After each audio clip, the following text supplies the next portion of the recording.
Vivemos em um mundo onde a onda de terror e desastres tentam roubar a nossa paz, onde o mal sempre está tentando prevalecer. Mas vemos pela palavra de Deus desde o Antigo Testamento que o cuidado de Deus para com aqueles que o temem e o buscam é muito real e permanente. Fique atento a mais um programa Encontro com a Palavra. Aqui apresentamos a palavra de Deus como resposta a todas as mais difíceis questões da vida. Agora com você, Pastor Edson Bruno.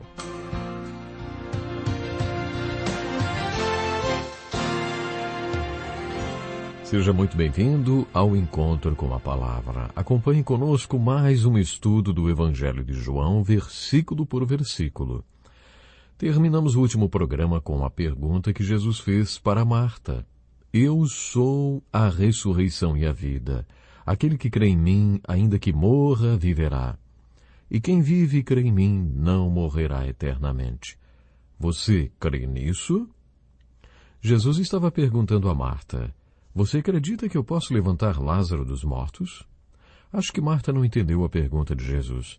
Talvez ela precisasse de alguma explicação para entender e depois entender talvez cresce.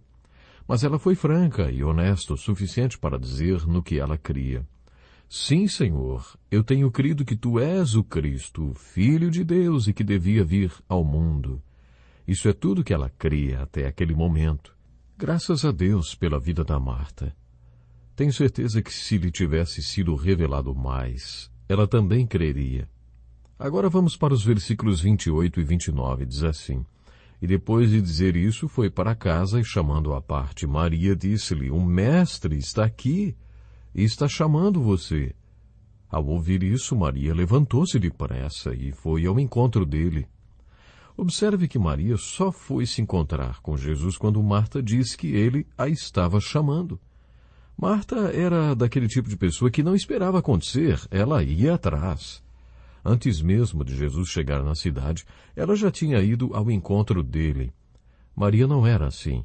Maria esperou que o Senhor a chamasse, mas assim que ela recebeu o recado de que Jesus queria vê-la, saiu correndo ao encontro dele. Preste atenção agora. Chegando ao lugar onde Jesus estava e vendo-o, Maria prostrou-se aos seus pés e disse, Senhor, se estivesses aqui, meu irmão não teria morrido.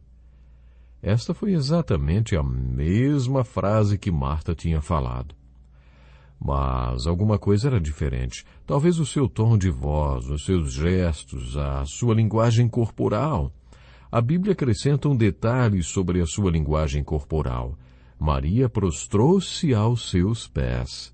Qual é a importância desse detalhe?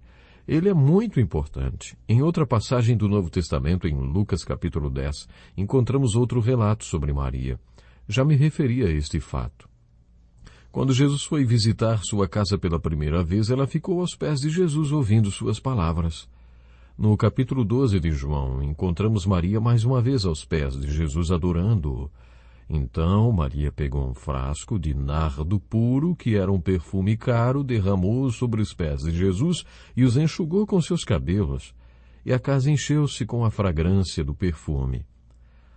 Lá estava Maria mais uma vez aos pés de Jesus adorando-o, derramando um perfume caro sobre ele. Segundo consta, o valor daquele perfume correspondia ao salário de um ano de uma pessoa. E tudo foi derramado aos pés de Jesus em adoração. Maria tinha um temperamento muito bonito.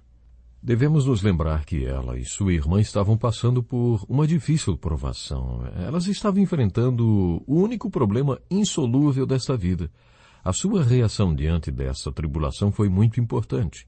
Essas palavras descrevem como ela enfrentou essa dificuldade. Chegando ao lugar onde Jesus estava e vendo, Maria prostrou-se aos seus pés e disse, Senhor, se estivesses aqui, meu irmão não teria morrido.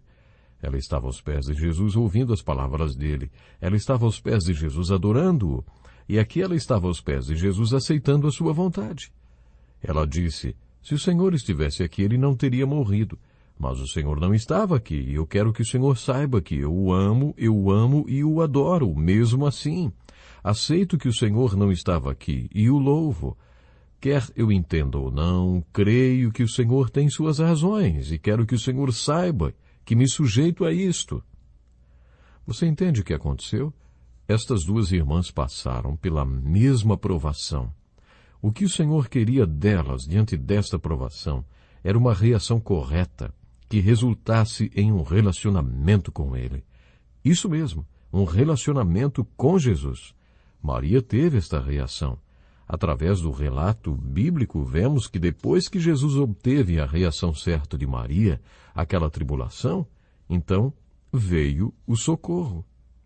Isso também acontece na minha vida e na sua. Nem toda experiência que temos se encaixa nesse padrão, mas arrisco-me a dizer que a maioria se encaixa. Creio que há momentos em nossa vida que Jesus permite que passemos por provações e por problemas insolúveis para que Ele tire de nós a resposta certa para o problema insolúvel. Depois, essa experiência redundará em glória a Deus, e o nome do Filho será glorificado em nós através da provação e da nossa resposta a essa tribulação. Sabe, eu creio que Jesus iniciará um processo para aumentar nossa capacidade de conhecer, amar e servir a Deus. Depois desta resposta de Maria, a história continua.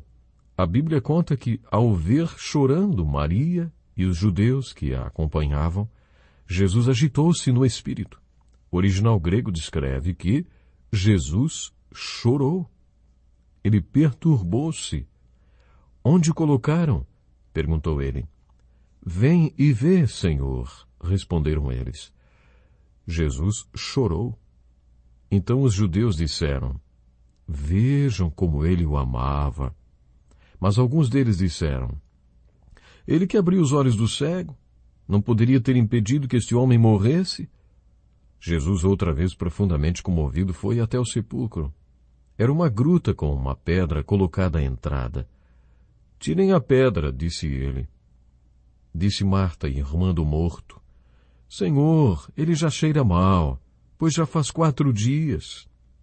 Disse-lhe Jesus, não lhe falei que, se você cresce, veria a glória de Deus? Então tiraram a pedra.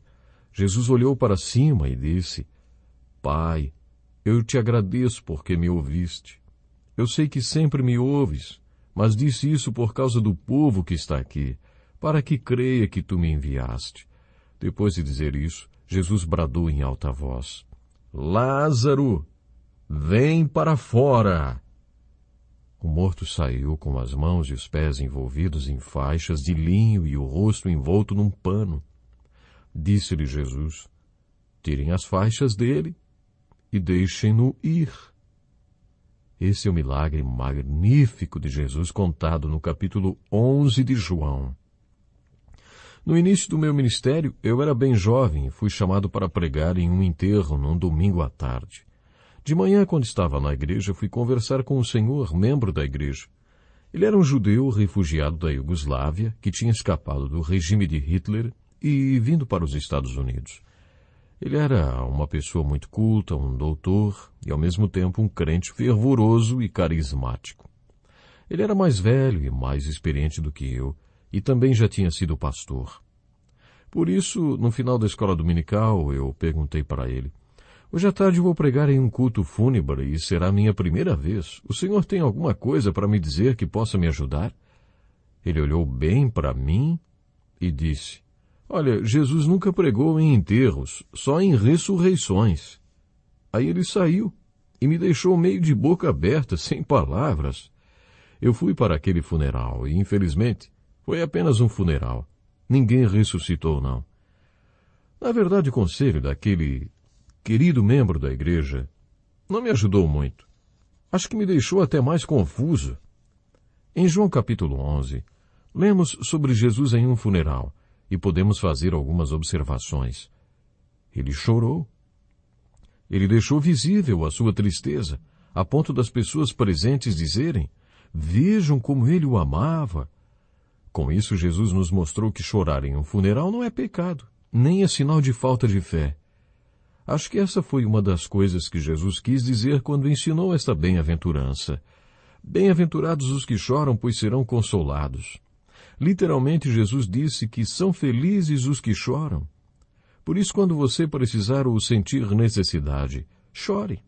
Mas a observação mais importante dessa passagem é a ressurreição de Lázaro. Para algumas pessoas, o que aconteceu não foi uma ressurreição. Lázaro apenas ressuscitou porque depois ele não viveu para sempre. Ele apenas voltou, e isso não é uma ressurreição de verdade. Jesus trazia as pessoas de volta à vida.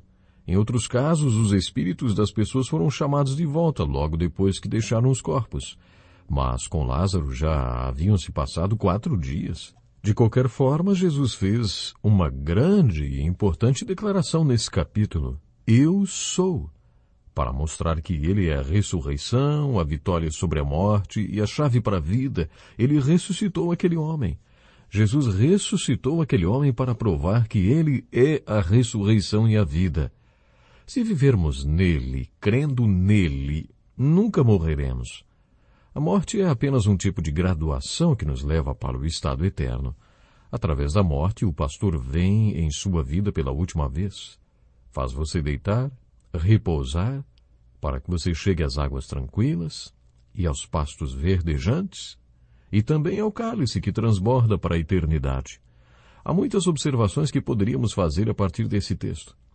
Mas agora vamos responder às perguntas que guiam o nosso estudo. O que é Jesus?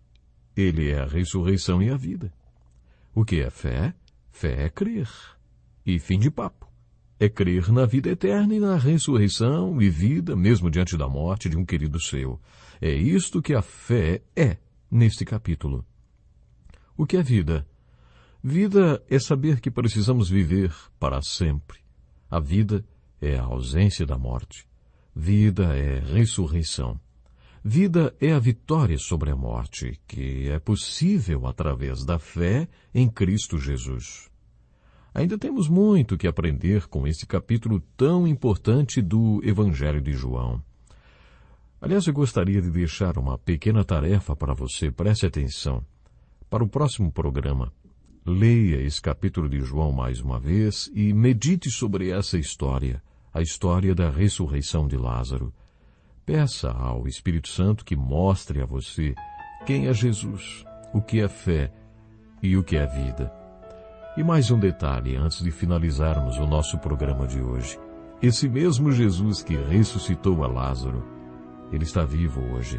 Esse mesmo Jesus está sentado à destra do Pai. E melhor, ele está à nossa disposição. Ele está à sua disposição para abençoar você, para abrir portas para você, para fazer com que você possa ser mais do que vencedor. Esse mesmo Jesus. Pense nisso e até o próximo programa. Que lição importantíssima. Obrigado, Pastor Edson Bruno. Prezado ouvinte, coloque em prática o que você ouviu aqui. Sem dúvida, sua vida será grandemente abençoada. Este é um estudo escrito pelo Dr. Dick Woodward, na voz do Pastor Edson Bruno. Escreva-nos e solicite o material. Nosso endereço é Encontro com a Palavra, Caixa Postal 2011, CEP 89201-970, Joinville, Santa Catarina. Até o nosso próximo encontro com a Palavra.